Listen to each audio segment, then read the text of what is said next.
오늘 본문 말씀은 이제 기도에 대한 말씀인데요. 쉬지 말고 기도하라 이렇게 말씀하고 있습니다. 쉬지 말고 기도하려면 어떻게 해야 될까요? 쉬지 않고 기도하는 기도는 정해진 시간에 기도하는 건 아닐 겁니다. 우리가 물론 시간을 정해놓고 기도를 해야 됩니다. 운동도 시간을 정해놓고 꾸준히 하면은 체력이 붙더라고요. 이 시간을 정해놓는 게 참 중요합니다. 공부하는 것도 시간 정해서 해놓으면 이 실력이 붙습니다. 이 기도도 마찬가지인데요. 이 시간을 딱 정해놓고 기도하면 이 영역이 생기죠. 예수님께서 새벽 미명에 그리고 밤에 기도하셨습니다. 낮에는 하나님 말씀 전하시고 새벽과 밤 시간에 주로 기도하셨죠. 신앙의 선배들도 기도 시간을 정했습니다. 오전 9시, 12시, 오후 3시, 369 기도 이렇게 시간을 정해서 기도를 했습니다. 그러니까 우리들도 정해진, 우리 교회도 예배 시간이 있고 정해진 기도 시간이 있죠. 우리 개인적으로도 이렇게 시간을 정해서 기도를 해야 됩니다. 근데 이제 시간을 정해서 하는 기도는 많이 해야 몇 시간 기도하는 거죠. 이렇게 쉬지 않고 기도할 수는 없습니다. 이 쉬지 않고 기도한다는 것은 생활 가운데, 일상 가운데 일하면서 하는 기도를 의미합니다. 우리가 생활하면서도 일하면서도 계속 기도하면서 생활해야 되는 거죠. 그 기도를 말하는 거죠. 일하면서도 기도하는 마음으로 또 기도하면서 영적으로 이렇게 일해야 된다는 말씀입니다. 쉬지 않고 기도하는 방법 중에 하나는 호흡과 함께 기도하는 것이죠. 숨을 들이쉬고 내쉬는 것을 기도로 이용하는 겁니다. 우리가 살아있는 동안은 호흡을 계속하기 때문에 이 호흡을 통해서 호흡과 함께 기도하면은 이게 일상적으로도 기도할 수 있는 좋은 방법입니다. 호흡과 함께 호흡으로 호흡하면서 기도하는 방법 중에 하나가 예수기도라고 하는 기도입니다. 예수기도. 예수기도는 신앙의 선배들이 했던 기도 방법 중에 한 방법이죠. 아주 오랜 역사를 가진 기도의 방법입니다. 물론 이제 그 출발은 이제 성경에서 시작이 되는 것이죠. 마태복음 9장을 보시면은 두 맹인이 나오는데요. 우리 마태복음 9장 말씀 한번 찾아보겠습니다. 마태복음 9장 27절 말씀을 찾아봅니다.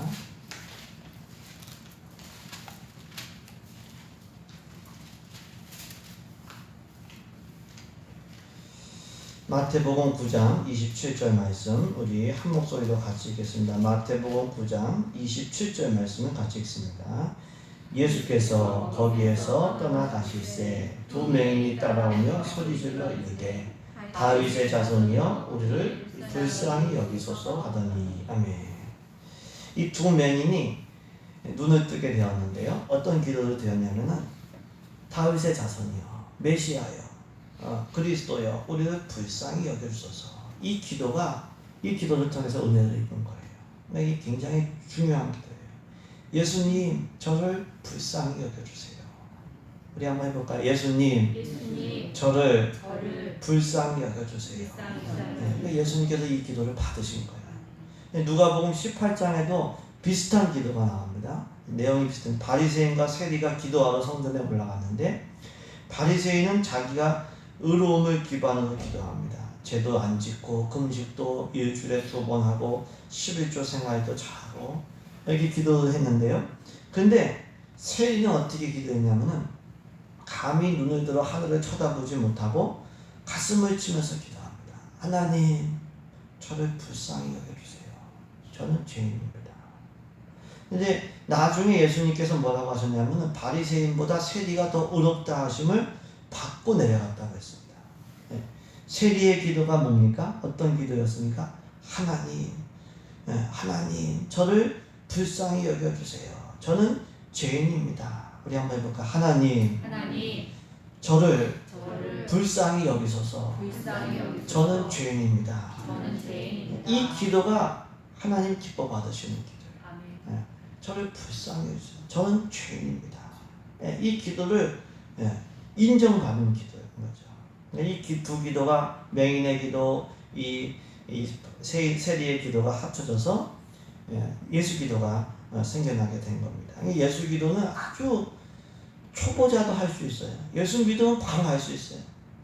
아주 간단하고 단순합니다. 내용도 딱 정해져 있는 건 아닌데 이 내용입니다. 이 내용. 신앙의 선배들이 이렇게 기도해요. 예수님, 예수 기도니까 예수님, 다윗의 자손이요. 예수님, 이 죄인을 불쌍히 여겨주세요. 세리가 기도했거든요. 나는 죄인입니다. 예수님, 이 죄인을 불쌍히 여겨주세요.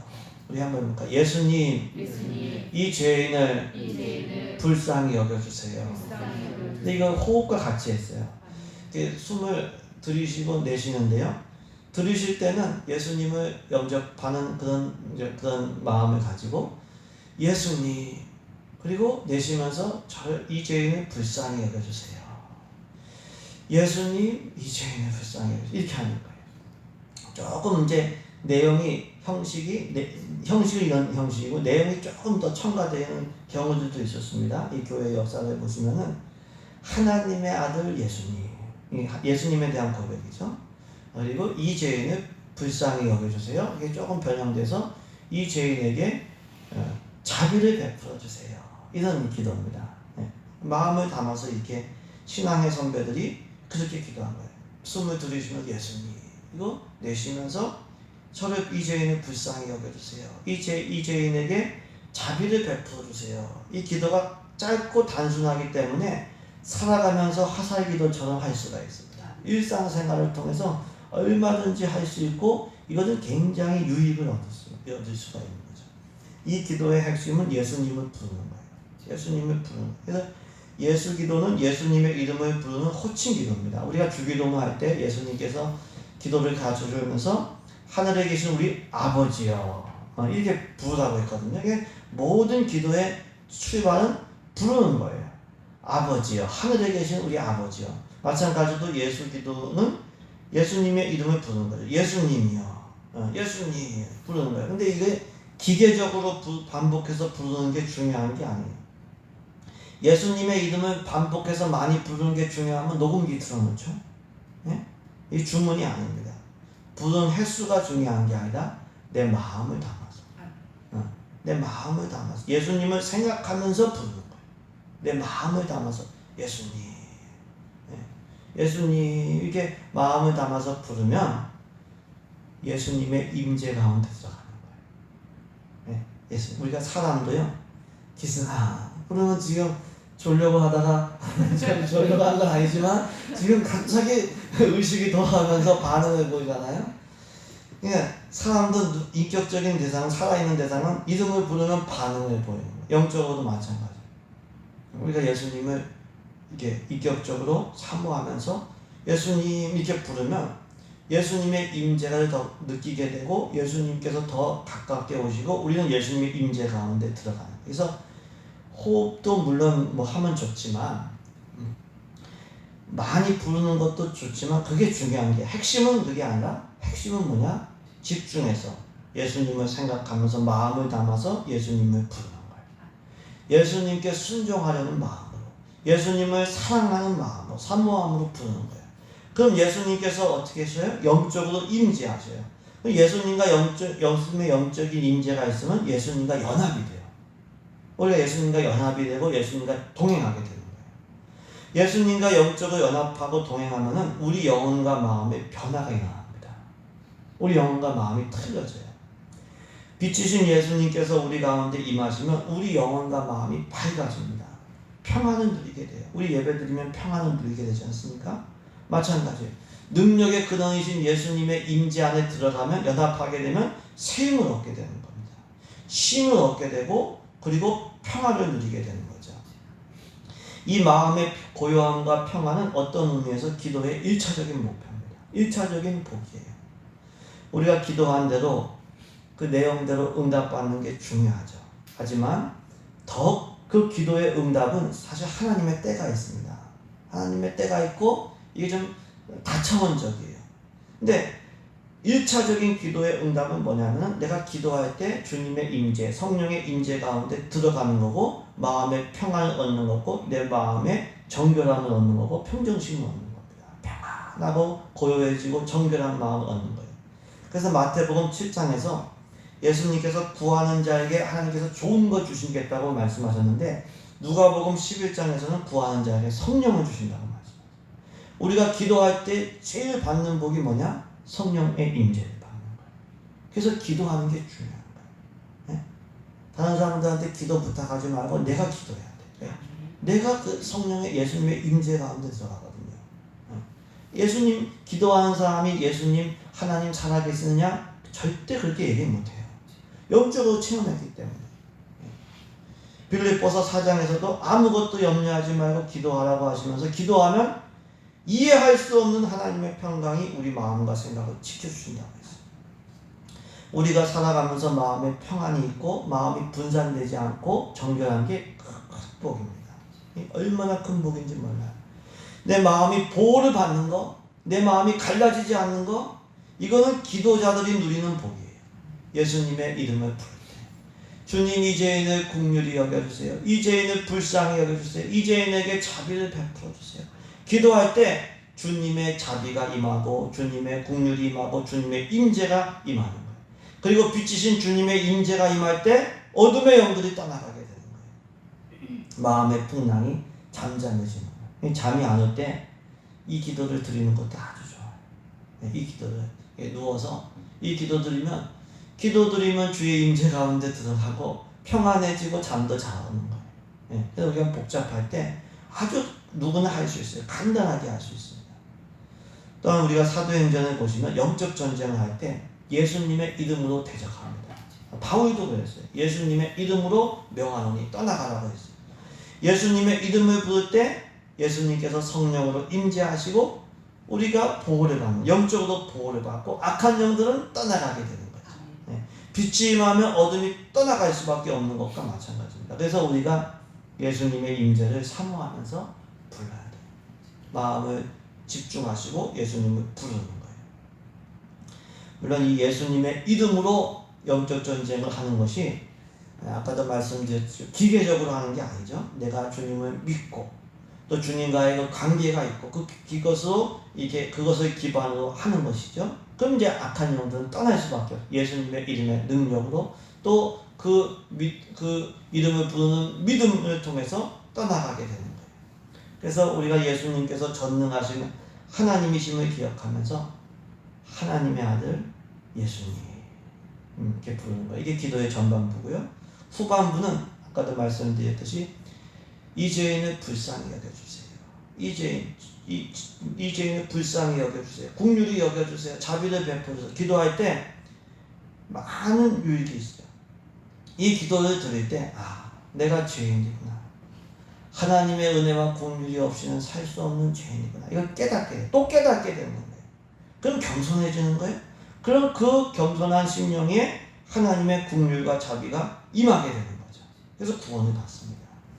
로마서 10장 말씀을 보시면은 누구든지 주의 이름을 부른 자는 구원을 받는다. 이렇게 말씀하고 있습니다. 우리가 예수님의 이름을 부를 때 우리가 구원을 받게 되는 줄로 믿습니다. 그래서 예수님의 이름을 불러야 돼요. 주님 이 죄를 불쌍히 여겨주세요. 물론 이 예수 기도가 최고의 기도다, 혹은 유일한 기도다 이렇게 말할 수는 없어요. 그렇게 말할 수는 없습니다. 하지만 분명히 성경적인 기도고 교회 역사에서 많은 신앙의 선배들이 영적인 유익을 얻은 기도입니다. 그리고 간단하고 짧기 때문에 언제 어디서나 일하면서 할 수 있는 좋은 기도입니다. 일하면서 공부하면서 얼마든지 할 수 있습니다.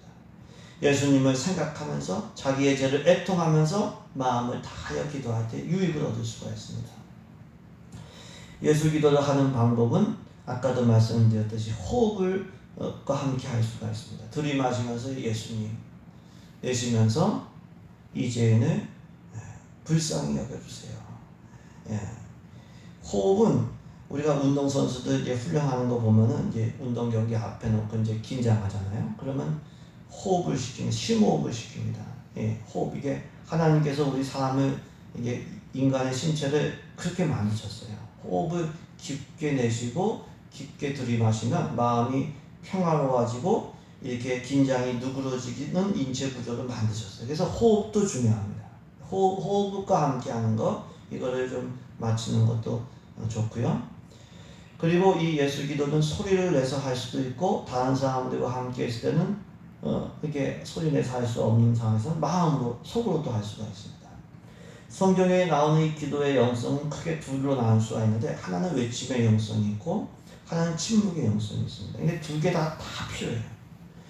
부르짖는 기도는 외침의 영성이에요. 영역이 임합니다. 그리고 침묵의 영성, 속으로 기도하는 것은, 묵상으로 기도하는 것은 침묵의 영성인데 이거는 더 깊어져요. 더 깊어지고 주님의 임재를 누리는 달콤함이 있습니다. 다 필요하고 다 사용할 수가 있어야 돼요. 예수 기도도 소리내어 할 수도 있고 속으로 할 수 있는데 마음이 틀어질 때에는 소리내서 하는 게 좋습니다. 우리가 기도가 깊이 들어가지 않으면은 소리내서 기도하는 게 유익이 됩니다. 그래서 기도가 열린다고 하잖아요. 터진다고 하잖아요. 그렇게 기도를 통해서 이게 주님의 임재가 들어가게 되면 그때는 속으로 기도해도 상관이 없어요. 왜? 이렇게 분산되지 않고 집중할 수가 있기 때문에. 새들도 하늘을 날 때 막 올라갈 때는 날개를 타는데 일단 하늘에 올라가면은 바람을 타죠. 우리도 마찬가지. 주님의 이름을 부르면서 임재 속으로 들어가고 그리고 임재 속에서는 우리가 마음으로 기도할 수가 있습니다. 그러니까 방법은 여러 가지고 나에게 주어진 상황에 따라서 맞게 사용하면 됩니다. 근데 말씀드렸듯이 호흡이나 이러한 소리 내느냐 안 내느냐 이게 중요한 게 아니라 제일 중요한 것은 내 마음의 자세입니다. 기도는 영적인 대화이기 때문에 신실한 마음으로, 주님을 사모하는 마음으로, 겸손한 마음으로, 순종하는 마음으로 주님의 이름을 부르며 기도할 때 주의 임재 가운데 들어가는 거예요. 우리 교회에 주님을 사랑하는 사람들이 많기를 소망합니다. 사랑하면서 주님의 이름을 부를 때 주님께서 다가오셔요. 그리고 특별한 느낌이나 응답이 없다고 조급하거나 실망할 필요가 없습니다. 우리가 기도를 해도 때로는 막막하고 무덤덤할 때가 있어요. 당장의 느낌이 없고 당장의 응답이 없을 때도 있어요. 하지만 그 시간은 아무 의미 없는 시간이 아니에요. 그 시간, 그 순간도 예수님의 임재 가운데 예수님과 동행하고 예수님을 찾는 시간이고 복된 시간이에요. 간절히 사모함으로 기도하는 그 시간은 하나님께서 연락하시는 시간이고 영적으로 무익한 시간이 절대 아닙니다. 그래서 내가 기도해도 느낌이 없다고 포기하지 말고 기도를 계속하면서 주님을 찾고 부를 때 주님께서 긍휼을 베풀어 주시고 자비를 베풀어 주실 줄로 믿습니다. 이번 한 주도 또 우리 인생 전체에 있어서 예수님의 이름을 늘 부르고 주님의 임재를 사모하고 또 나아가시길 승리하시길 주님의 이름으로 축복합니다.